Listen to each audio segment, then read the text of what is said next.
नमस्कार, मैं हूं दीपाली राणा। आप देख रहे हैं कमोडिटी कॉल और कमोडिटी बाजार के हाल पर नजरें रहेंगी। बात करेंगे कच्चे तेल की, क्योंकि अमेरिका और ईरान की जंग के कारण कच्चा तेल लगातार $100 के ऊपर बना हुआ है, लेकिन सोने चांदी कीमतों में दबाव देखने को मिल रहा है।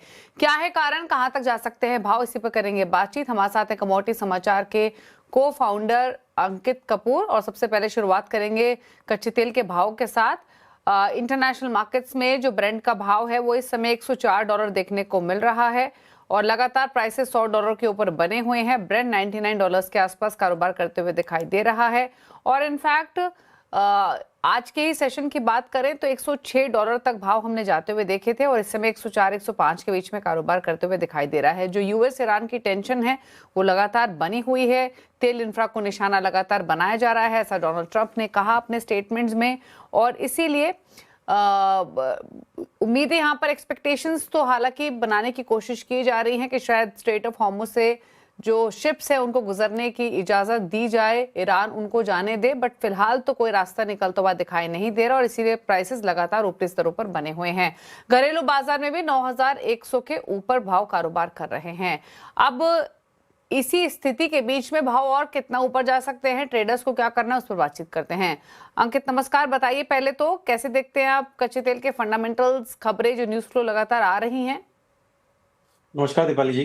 ओवरऑल अगर सिचुएशन देखें तो यहाँ पे टेंशन बनी हुई है और क्रूड ऑयल की प्राइसेस लगातार ऊपर की तरफ हैं। अगर मैं बात करूँ तो ट्रेंड पॉजिटिव है। कोई भी गिरावट अगर मिलती है 8,900 के आसपास तो डेफिनेटली खरीदी करके चला जा सकता है। स्टॉप लॉस यहाँ पे 8,500 जो मतलब फ्राइडे का लो है उसका स्टॉप लॉस मेंटेन करेंगे और आने वाले टाइम में 9,600 तक के टारगेट्स यहाँ पे देखने को मिल सकते हैं। अगर मैं ब्रॉडर वे की बात करूं तो यहाँ पे कुछ टाइम के लिए एक रेंज बन चुकी है, क्योंकि जिस तरह से मार्केट के अंदर न्यूज़ेस फ्लो हो रही हैं तो यहाँ पे एक रेंज में ही रहेगा। $75 नीचे में और ऊपर में $125 आने वाले 3 महीने में इसी रेंज में ट्रेड करता हुआ नजर आएगा। अगर कोई नया फ्रेम आउट होता है, नई टेंशन क्रिएट होती हैं, तब जाके हम एक्सपेक्ट कर पाएंगे कि $125 क्रॉस करेगा, वरना इसी रेंज में ही ट्रेड करता नजर आएगा और ट्रेंड पॉजिटिव है, इसलिए बाय ऑन डिप्स की सलाह रहेगी।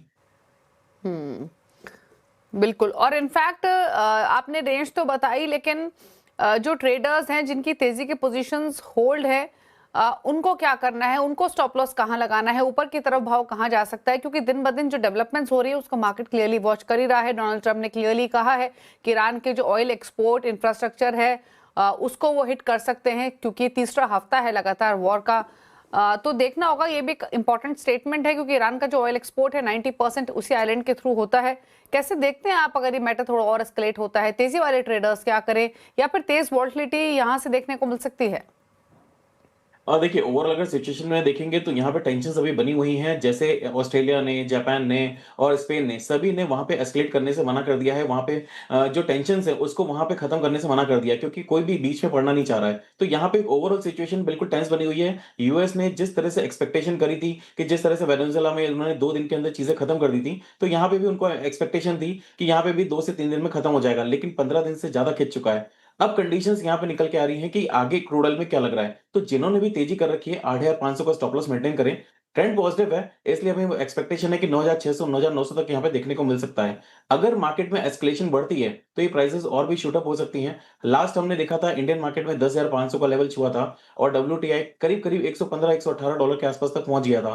तो ये ट्रेंड वापस से मुझे लग रहा है कि $100 के ऊपर ये बना रहेगा और ब्रेंट की अगर बात करें तो 108 110 तक वापस जा सकता है। तो कोई भी गिरावट मिलती है तो खरीदारी करें। जिन्होंने पोजिशनल खरीदारी कर रखी है वो 8500 इंडियन मार्केट में स्टॉप लॉस मेंटेन करके चलें।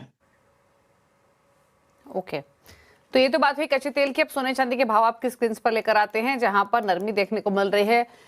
इंटरनेशनल मार्केट्स में भी गोल्ड $5,000 के नीचे स्लिप हुआ है और सिल्वर में भी 4-4.5% की गिरावट इस समय देखने को मिल रही है। क्या स्ट्रैटेजी हो सकती है सोने चांदी पर, इस पर करेंगे बातचीत, लेकिन एक ब्रेक के बाद। आप दे रहे हैं कमोडिटी कॉल, हमारे साथ अंकित कपूर बने हुए हैं। लेते पहले उनकी ट्रेडिंग स्ट्रैटेजीज। अंकित बताइए, कुछ ट्रेड्स आपने आइडेंटिफाई किए होंगे? बिल्कुल, यहाँ पे अगर मैं बात करूंगा तो गोल्ड के अंदर काफी अच्छा लग रहा है। गोल्ड अगर उछाला मिलता है 1,56,000 के आसपास तो बेकॉली करी जा सकती है। स्टॉप लॉस यहाँ पे 1,57,500 का रखेंगे, नीचे में टारगेट 1,52,000 तक देखने को मिल सकते हैं। वहीं अगर मैं चांदी की बात करूं तो चांदी भी काफी अच्छी लग रही है। चांदी के अंदर काफी आज 12,000 रुपए के आसपास गिरावट देखने को मिली है। अगर एक उछाल मिलता है तो 2,55,000 के आसपास अगर मिलता है तो बेकॉली करेंगे। 2,61,000 का स्टॉप लॉस रहेगा। टारगेट यहाँ पे अगर बात करेंगे तो 2,40,000 तक के यहाँ पे टारगेट्स यहाँ पे देखने को मिल सकते हैं। जब जब यहाँ पे हमने देखा है कि क्रूड ऑयल के प्राइसेस और डॉलर इंडेक्स के प्राइसेस जैसे जैसे तेज होंगे वैसे वैसे गोल्ड सिल्वर के अंदर हमें थोड़ा सा डाउन फ्रेम दिखता हुआ नजर आएगा। ओके, तो ये आपको ट्रेडिंग स्ट्रैटेजीज दी गई हैं। अच्छा, ओवरऑल बेस मेटल्स पर आपकी राय क्या रहेगी अंकित? यहाँ पर कुछ ट्रेडिंग व्यू होगा क्या, कंसीडरिंग हालांकि यहाँ पर थोड़ा मुनावसूली ही देखने को मिली है, डिप्स पर कुछ लेंगे या फिर अभी अवॉइड करेंगे मेटल पैक को?